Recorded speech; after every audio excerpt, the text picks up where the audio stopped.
everything. I grew up in Europe and I came here when I was 23 years old. So one of the things that's extensive in Europe is puppetry, street performance, circuses. That's all just very much part of the culture all across Europe. It's just deeply in fabric, storytelling, all that stuff. So it's something that I grew up with. I grew up a lot with, like, going to circuses, to puppet shows, to, puppet shows would be like some of them would be in like in old Italian, some would be in old, like Walloon, because I lived in Belgium also. So it's very much part of the culture I grew up with. And so for me, it was easy to kind of start thinking back about those times of going to these places and seeing all these, spatial way of how people, would express themselves, really. I mean, they would put these elaborate costumes on. I mean, there's a rich tradition, but it's still very much active. Like Carnival in Europe is a big deal all across Europe. So, so for me, that was it. I had this memories, and then for Susan, there's something else. Well, for me, when Carole was talking about how she grew up, I thought a lot about my grandfather. And my grandfather was a Russian immigrant, and he came from Odessa, which is the capital of humor. And I thought maybe I'm waxing nostalgia. It was during the pandemic, and just really thinking about how laughing and how humor really cleans your soul. And I met Carole, and as soon as I saw her work, it was so bright and so playful. And then I was in my studio and I'm like, oh, this is so deep and dark. And I just wanted so badly to do brighter work that was fun and happy, and to really come out of that darkness. So Carole really was inspiring me to be more playful and to go in that direction. So when we got the space, we had 6 weeks to put the show together, and I just had her work in my mind, her colors, her her playful sense of line. And I always had it in my mind, even though we worked in separate studios, I felt that this was bringing me back to my childhood and the humor. And when I came down to doing my titles, I thought a lot about Yiddish. And I thought about how many words there were. Most of the Yiddish words I knew from my family were about like people who were like idiots, and it was all about it was like name calling. Some of them were bad and I would not repeat, but some of them were quite funny. Like this piece is Alter Cocker, and we're going to take you for a little tour, and maybe as we go around, I'll show you my Yiddish names in relationship to the piece. So basically, that really kept me laughing in my studio when I was alone. Knew how to humor myself. So, do you want to add anything, or should we go for a little No, I mean, walk around? for me, it's been interesting, like the whole idea of, the colors being happy and everything. I don't look at it that way because this is the first time that I've done a show in forever where the team is actually a happy team. Usually I deal with American history, but my upbringing is such that colors are essential for me in terms of defining space and all that. So I don't really think about it as like, oh, I look at a bright red, so, oh, this is so much fun. It was like, well, actually, that's not exactly what that is about, but because it is a cultural thing for me. I grew up in Italy. I grew up with people that are very loud. They're dressed with very bright colors. And I mean, also there is that idea for me historically where I try to push back against that idea of classicism in art, which is a bunch of bogus because, everybody refers to those great white statues and all, but none of them were. I mean, the Parthenon was a riot of colors, and that has been denied to everyone as being something that's not acceptable. So I think there is definitely a real, people holding back on that. I found a lot of artists kind of like going, well, I don't know if I can do such bright colors, but it's like, it's always been a human expression. It's not some, but it has been, like I said, you see those, it's only in the 14th century or so when the classic, out of Florence, they started looking at the classic stuff from, the Greeks. They was like, oh, this is perfection. It's all white. And it became this thing. It's like, they never were like that. These guys were painted with like purples and golds and stuff. So that's been kind of my thing. It's like, you still can say really dark, hard things, but the reality is colors. So that's kind of like these dual things always happen in my head when I'm in the studio. So that's it. Okay, well, let's go for a little walk around. Let's go for a walk. We will have times for questions and all that. Yeah. All right. Camera, turn around. Here we go. Should we start from the beginning? Yeah, let's just do that. All right. So you guys can follow us. We do have people here. Can you hear us now? Okay, so it's really cool when you just walk right into the gallery. And so one of the things that we did together was, once we had the paintings complete, Carole brought them over to me and I had my sculptures finished. I did an animation, and should we turn the music on for just 1 second here? So this is the video, and you could see the sculptures and how, we could turn it off now. So how the sculptures and Carole's paintings work together. And her husband, Bill Frisell, is a musician, and we gave him the animation and he did the music. So we set the music in. How long is the animation? The animation is 90 seconds. And So it's, you created the whole, yes, so we created the animation from my sculptures going into Carole's paintings and out of Carole's paintings. And then Bill Frisell did the music.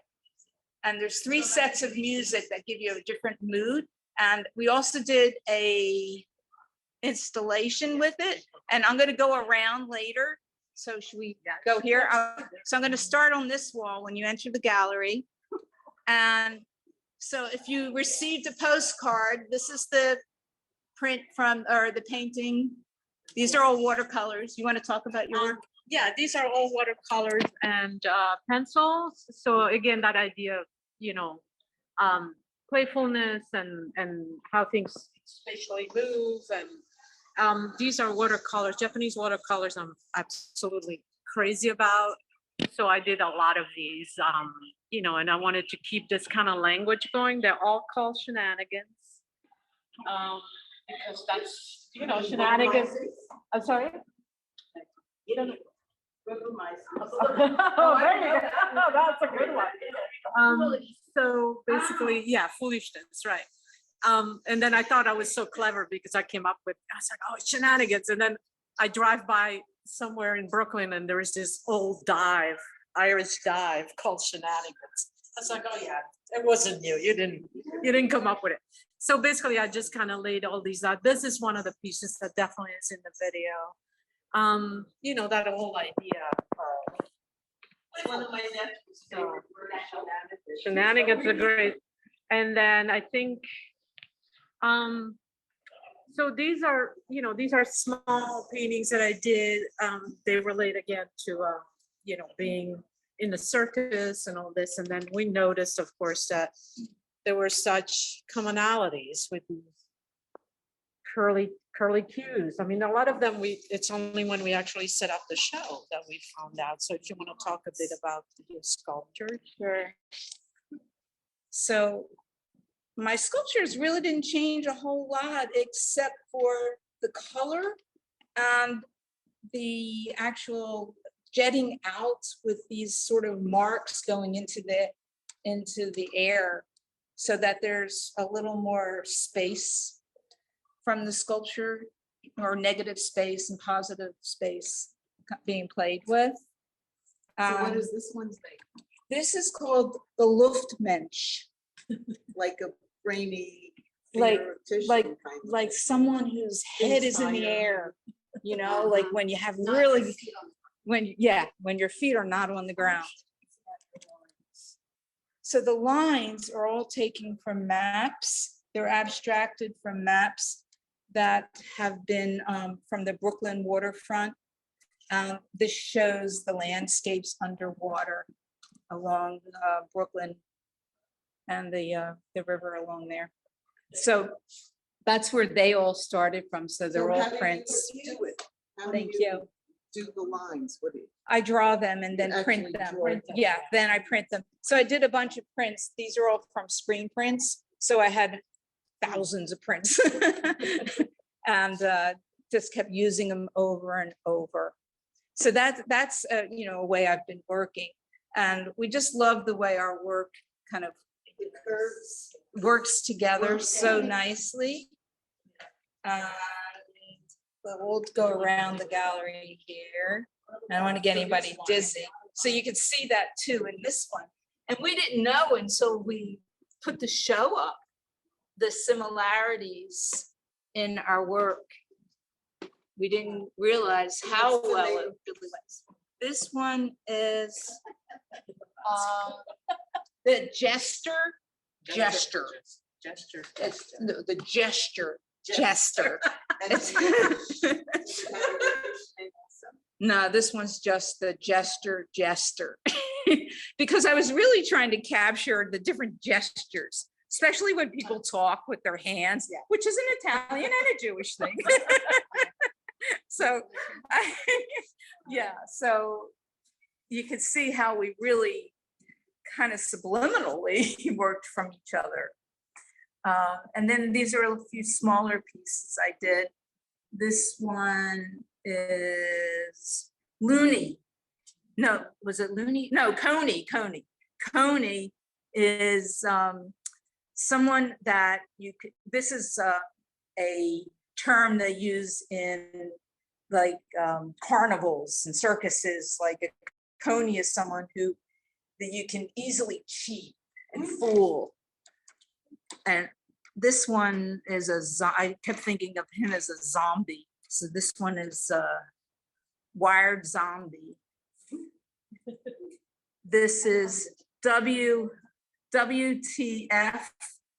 I won't say the whole name because I might get bleeped. And this is Eelish. And then we come around here, and I've also done a print from my sculptures. This is a monotype. And the monotype was done from the sculptures, and the sculptures were done from monotypes and screen prints. So there's a play back and forth. And these two I love This is together. called Dance, and this is the Enchantress. That's the Enchantress. This So is Dance. it's hard to see Carole's because it's behind glass, but you can see us too now. And then this is the Enchantress, and I think the two of them go so well together. I wanted to show you this. Yeah. So this is going into the Enchantress. And some of them have sort of more of a female kind of look, and some of them are more masculine, and some of them have no. You're not sure if it's vegetable, mineral, or whatever. What's this material? This, The shiny. the glittery thing, Yeah. that I put a little bit of crushed glass in my work, and it gives it that little sparkle.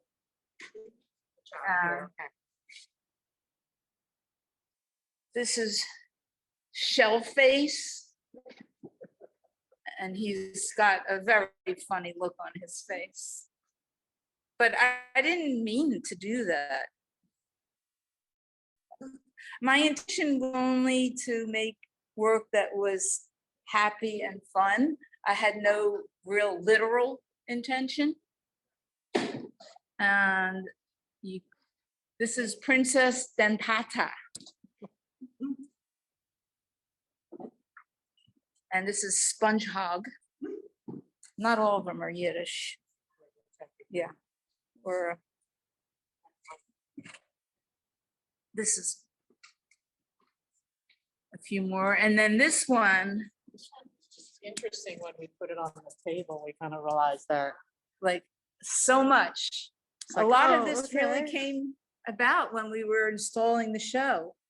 And then we thought about, oh, I like the shadow. Look at the Wow. shadow. Looks great. And that was another thing we never planned on, was the shadows and how much, having a projection of one shadow, look down there, having one projection of the shadow and then having the wall art really work together. Yeah, the shadows are so cool.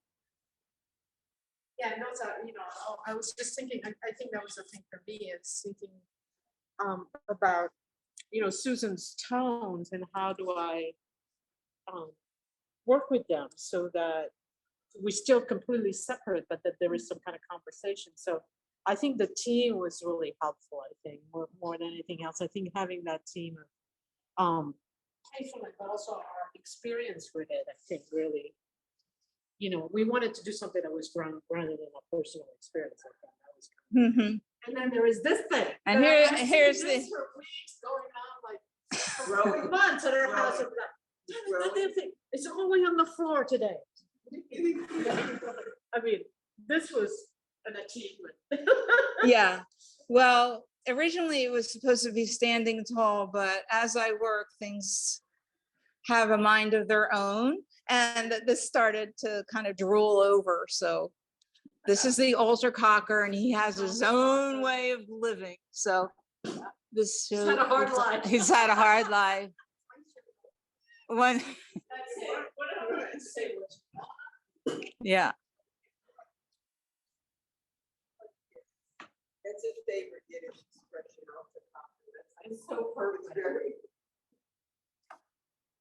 Okay. So, and then we love the way the placement of this works Yeah, I mean, when I right was doing the here. painting, I was thinking about those reds and I thought in oranges, so I thought I wanted to make sure that some of my painting would have this kind of, orange, and so that it would work together. I mean, for me, it was interesting doing this painting because I usually don't layer things. I usually put things next to each other, but I wanted to have that chaos of the lines in a circus that I remember as a kid. I'm not somebody that you can put higher than the third floor. And when the first time I was a little kid, I went to see the circus. The first time I was probably like 6. And I remember just being absolutely like terrified and awed by the aerialists. And it's just like, still to this day, I think they're like the greatest thing. So basically that's, some of it has to do with sound, some of it has to do with puppets and all that. And then I think and then this is another one of the Shenanigans series, which is just basically a watercolor. Again, that whole idea of climbing and circling and, all that. It just, You have to come and make sure you. yeah, I will. Oh, okay. And then we have another one of her prints, and this is Jester, a print of the one that you saw before. And then this is another one of my little guys. Again, that whole idea of netting and all that. So, and then we had this one, which was kind of our pièce de résistance. It certainly is. So we knew we were going to install here. So I had basically 10 feet. And so I made that. And I was thinking again about Susan's colors. And I'm just going to go with really cool tones. I'm going to run through the painting so you can see what. So it's a lot of information in terms of spaces and, adventures to take through it, a lot of pencil work. So I wanted this to be kind of dense, but also very cool in tones. And then, so I did all this and brought it to her house. And I didn't know then if it was going to work. I'm going to let her point to the sculptures. But okay. we decided to basically, at first we put it up and said, oh, this looks okay with a shelf underneath it. her shades, but then we thought, this is something else. Let's kind of try and push this. And I remember like I was in the subway going to my studio and I was thinking, all of a sudden it's like sticks. And then I pick up the phone, out of the subway, Susan, and she goes, sticks. And I was like, okay, that's it. And then we spent 2 weeks trying to figure out how do we do it? How are they going to stick on? So we figured out all these kind of technical things. But we really wanted to achieve something where it gave that sense of walking into this world and out. And so now it's really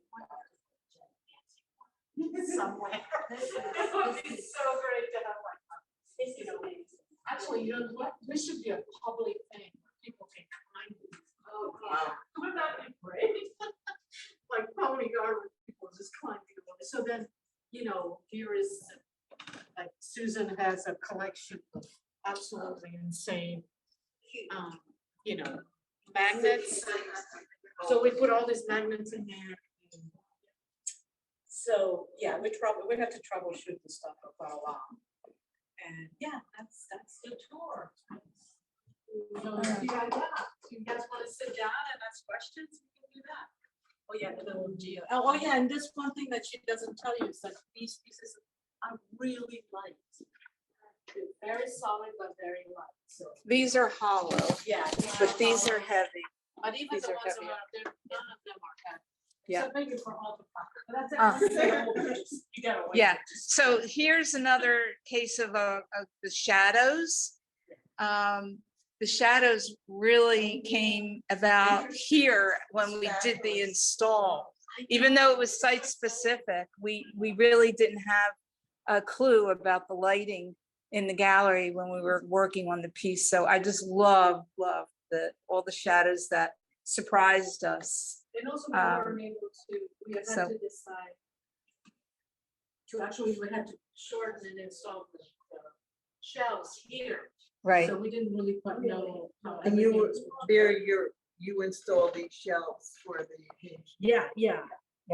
We had the idea of what we wanted to look like, but we weren't sure until we actually got into the space and figured it out. Really fun, thank you, really. Yeah, thank you. So I do have one question from Mary Helen. Hi, Mary Helen. Hello.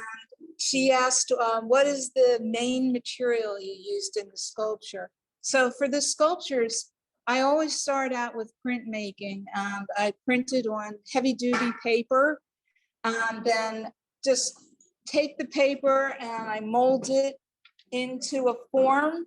And then I basically keep adding layers and layers of different materials such as sand mixed in, just mixed in media into the work. So you can see layers and layers peeping through. Let's see here where I'm trying to make the piece feel as if it were dug out of the ground. Oh, by the way, this is called schnoz without a face. Schnoz without a face. You see? No face. All schnoz. So are there any other questions from Zoomers or from the audience here? I have a question. So,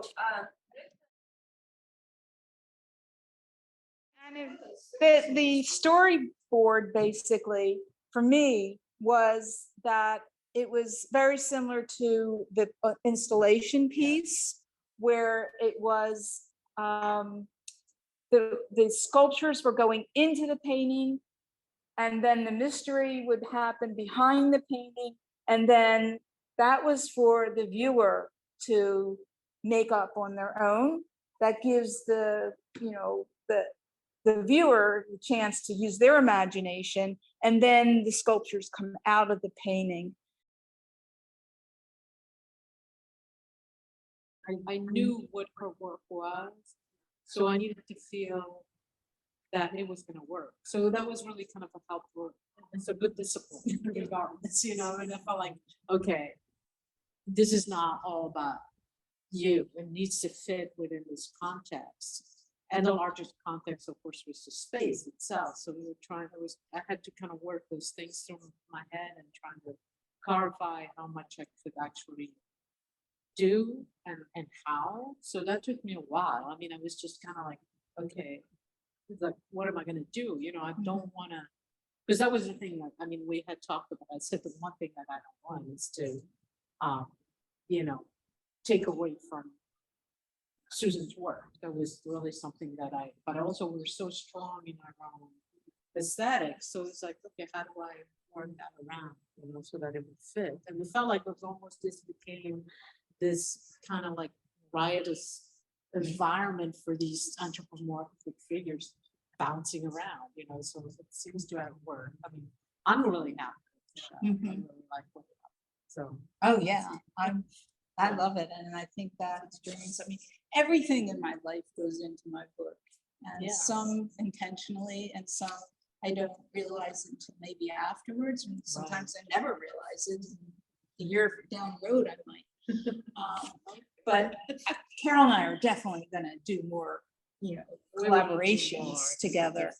Yeah. But I also feel that it really broke me out of being really tight and dark, that I can say something in a more serious way about my work, but it doesn't have to depress myself and everyone around me. Basically, that I can have a little more joy in my life. And I think Carole brought that to me, and that will continue, I hope. Had you both seen the artworks you were doing before you installed the show? Or was the installation the first time you saw the series each of you were working on? We knew I knew her work because she had a solo show here last January. So I knew Susan's work and I had gone to her studio, like kind of, you know, having talks with her and everything. So, but then when we decided to collaborate, I think what we did, we would send pictures to each other. I'd be in the studio and I would get a picture, something, and I would send, you know, some pictures of what I was working on. And I think the one that I was very anxious about was actually the one that turned out to be the installation, because I just, again, that same thing. I didn't want to overwhelm the figures. I knew they were going to be small. So I needed to figure out a way how to not do that. And so I had to really play off these tones. And it's not until actually we brought it in our house that I felt like, oh, okay, it's going to work. It just felt like it was just up to then. I felt like this is going to be a catastrophe. I'm going to ruin it all. And it was just like, and so then I think then that idea of adding those kind of those yellow roads, you know, that kind of became this whole other element of, you know, kind of transformation and ideas kind of bouncing. And so we just kind of got into it. I mean, I think for me, that was the thing. We just exchanged pictures, you know, so. So, but we didn't know until we had an idea of how we were gonna, like, I knew I was gonna take all of those and scatter them on the wall and just literally throw them on the wall, that kind of feel. Although it took me a long time to put it together, but I wanted that feel of like, you know, being in the circus, the chaos of the sound. And then Susan had, you know, got these tables, and we felt like that really helped to have that airy sense of space. And it's only really when we got everything in that, because we had another scheme for the way, and then we just started working around it until we finally, okay, this is going to work. So it really wasn't all thought out at all, because the space kind of forces you to make these decisions that, you know, you think you got the answer, but it's not until you really move in there. So Yeah. and for you, I don't know what you were going through. Well, I have a hard time preconceiving everything. I'm so into the moment. Yeah. And I figure I just take each step one time, you know, and then once we got to the gallery, we were really able to figure it out. But the install for the magicians, the actually installation, I think you and I really did preconceive that we had more to. Yeah, because we had to measure. We knew the size of the wall, so we had to make sure that the roads would hit the other wall. So that was much more, you know, thought out, planned, and measured, but everything else was. I mean, we had rigged like sticks on top of chairs and Brooms, I use brooms. And then it was like, oh, let's try to put that figure there and see what happens. And maybe I'll hold, we do it with this material, it'll hold all night, and we come in the morning, bam, it's on the floor. Like, okay, we need to change your, so we spent 2 weeks really trying to troubleshoot that, so, but everything else, it was just very much just from our conversations, really. So, yeah. More questions? There comes in another question. All right. Once you start with a heavy paper print, do you bend it and paper mache? Give example of what you add and how. Please point to the material and do it slowly. Wish I could be there. Starting. Oh, we took off. I'll bring one over.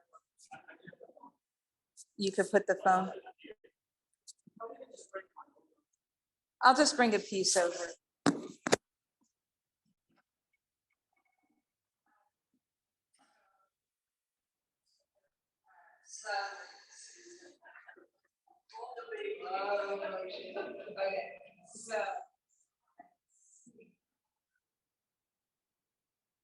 So where you see the paper, the structure, there's no armature. So what I did was I built up many prints and glued each print together until it became sculptural form. And as it was still wet, then I was able to manipulate it into a big form. So you could see, like along here, some of this is solid prints, but then as I'm working, I'm building it up for strength. So the strength is created from a mixture of different mediums along with pigment, some crushed glass. So it's solid. So it's really heavy. Heavy, meaning that it has a structure that's not going to fall apart. It's pretty light when it's finished, but it's glued together so that the pieces look like they were dug out of the earth and have that sort of the different textures from the environment on top of the plan or the papers. And they want to know what you add. Like, she's the queen of the glue gun, by the way. Stay away from her. Things melted down. Well, I do use a glue gun, but sometimes it's not the permanent glue. It's because if I use the glue gun, I can glue things together immediately, and then I build up the surface, and that's what's really structurally holding everything together. It's not the glue gun. The glue gun, I know, is just to hold it while I make it one piece. it's just so she can burn herself. Oh, I have that fingers to prove that. Would you add and how? Please point to. Okay, so I think that's good. Yeah. Oh yeah. Do they want to know if you start with a heavy paper print? Yeah, no, there's no paper mache. Paper mache is when you're actually covering the form. This is solid. The form is all solid paper. The only one that has an armature is this. And this was created without the armature.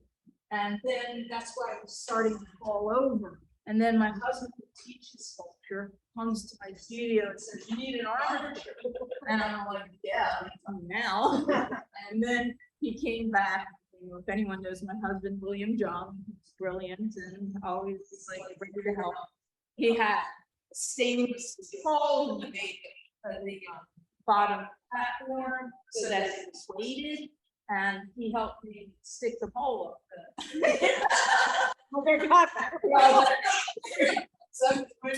So the author does have a pole. So that is what gave it away. But the other one here, the gesture, that one's got a lamp. That was getting a little lady. And that was a part of a lamp that had a weighted bottom. And I use that, and then I slip that, you know, on the bottom. Anyway, that gave that one away, but all the others have the varnishes. There, some of them are hollow, because it depends on how I work. I'm folding the paper, then I do need some airspace for the very small ones that are lighter. But some of them have some bamboo in there, the structure. But that's on the outside. So when you look at a lot of our artists use aluminum. This is aluminum, and so a lot of artists would start with it in aluminum or a steel or whatever armature, and then build around them. Mine are, the armature is basically on the outside, so it's almost like bones are on the outside and the skin is inside. So you can see that this is not structural; it's more of a surface line. Does that help? Did I answer the question? Oh, What was it? yeah. What was it? All right, well, I think that's, well, somebody said exactly what I was, exoskeletons. We have another question. Okay, so this will be my last question in terms, Susan, in terms of your materials.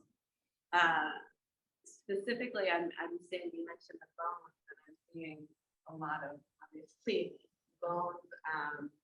Are they reproductions? Are they bones that you collected? Are they, and then also how do you choose which bones? Choose them first. Yes, to all. Yeah. Some of them are real bones, and they could have been from dinner. Some are bones that are found, like deer bones that have been dried up. The mice have eaten from the ground, eaten off the skin and the fur or whatever. And then I find the bones, and then I preserve them and clean them really well. But lately I've been staying away from that. I like to make them myself, and I've been making some of the bones in the smaller pieces are made from using a 3D gun, a 3D pen. So I build up.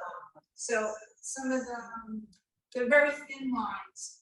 I'm still not that comfortable with the 3D pen.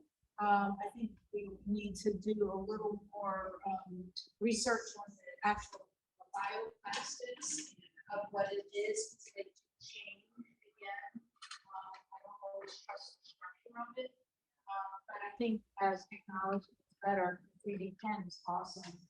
It really helps. You just drawing and knitting. It's magic. Well, that's it. Was that it? Oh, because you're on those. Do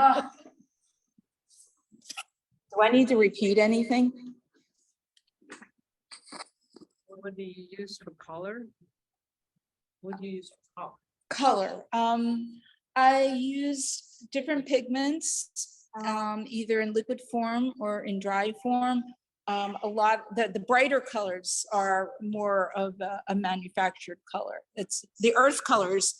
Sometimes I like use clay or soils that I find in the, either earth colors and things like that. So I don't really have any one particular, it's really getting bad there at the echo. So I there's no one particular. So that, I hope that answers. Carole, has Susan inspired you? Just saw that. Have I inspired you? Wait, I didn't see the. Of course she has. I mean, I think the whole idea of, I started out years and years ago as a 3D, as a sculptor. So I really love that idea of 3-dimensionality. But I also like in my head flatness. So it's been so great to actually have something, the paint I use is flashe, which is very flat. It's like it's an emulsion. It's just, I love the way it looks. And so I love that idea of having this very flat paint up against the rich burgundies and maroons. And, I love all that idea of just a 3-dimensional world enveloped by a flat, colorful world. So, I mean, I think, yeah, we're really, it really inspired me that way, very much so. I really like the idea of, and I don't think I've never done a collaboration, a show, in where everything was very much, focused on doing a show together rather than, oh, we're gonna have a two-person show. We really wanted to make it. So that was really great to be challenged that way. So yeah, definitely, she inspired me a lot. So yeah. I see your images like in my head when I would close my eyes. Oh, me I too. would have this dream, your lines and your colors. Now I So- had the same, just like, wait. It's like, whoa. Anyway, but yeah. So, I think that's it. Do we have any more Okay. questions? Or? Do I have one more? Yes, I can come up with really my last question. So Carole, looking at the scale of work here, how do you do large scale paintings like this? Is this your norm or is this your norm or you just all of it? I really don't have any. I haven't found a size that I don't like. I mean, I don't, it really is like, I love those moments where when you use watercolor and you can just kind of be in this little world, because, watercolor, it's like, you can't paint big. So I like that. And also the pencil work. I love to be able to do this very slow detail, meditative things, but then I love to just get in there and just, really trash the surface. So, and that happens when I can just really do something this big. I mean, like the collaboration is on paper, so that was a completely different feeling. Even if it's long, it had to be more delicate just by the approach of what I wanted to do. Here, I could just really go for it. So I like all those. So I really work with it's just like the idea kind of, if I'm thinking about something, it will come in a certain shape and size. It'll be like vertical or it'll be, horizontal. It'll just kind of come in, and that'll be like, then I try to follow that. I don't try to negotiate with it. So I don't want to do this as 20 feet tall. And I said, well, no, there it is. It's in your head. Just do it. I don't negotiate with that. I don't go, well, this is too small or whatever. I just, okay.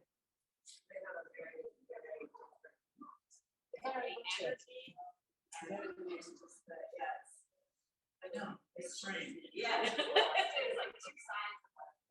Yeah. Very much. I feel that way when I'm doing that. It's like feels like two different things that are not, but they're related to me because they're like really two sizes of what I do. So for me, they're all the same. They're all part of the conversation. Yeah, I think it's really hard to work large if you're accustomed to working small, because my work was always either very small, like 4 inches, or it was, like this was big to me. Right. And to jump to something to this size, Yeah. the same process was not working. It took me a long time to figure out the energy of like working, and your body is different. Because you use, when you're working large, you're using your whole body basic. I mean, for me, it's like much more energetic than working small.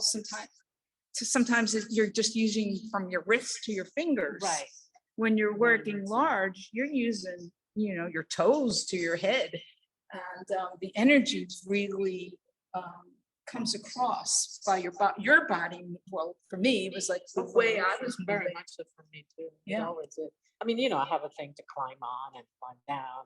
And, so it's just, but it's really like whatever. I mean, I don't feel like it's that same thing with the collars. I really don't feel like I'm too old to put restrictions. It's like, I don't care. It's like, whatever. I'll roll them up, put them in the basement. It doesn't matter to me. I really feel like I should not. I really don't feel like I should comply to any kind of zeitgeist or whatever it's going. I don't care. I just really don't. At this point in my life, I feel like I just really want to do whatever work wants me to do. I just try and follow it and not try to impose what I just kind of like, okay, these are clear. I'm clear in certain things, and then the rest are just whatever it wants to become. You know, I never know how they're gonna end. None of these were, I had no idea what was gonna come out. You know, and I had 6 weeks to do them all, so that was interesting. But you know, I had no, but on purpose, I just had the team and the collaboration, and I had her work in my head. But I didn't, when I start painting, I didn't know at all what's going to come out at all, which is what I love. You know, that's the thing, that's the magic part, you know. So, I think that's about it. Okay, well, if no one else has more questions, we are ready to. Thank you so much. Bye. So thank you all for tuning in. Thank you for for walking in. Thank you. It's a pleasure, everyone.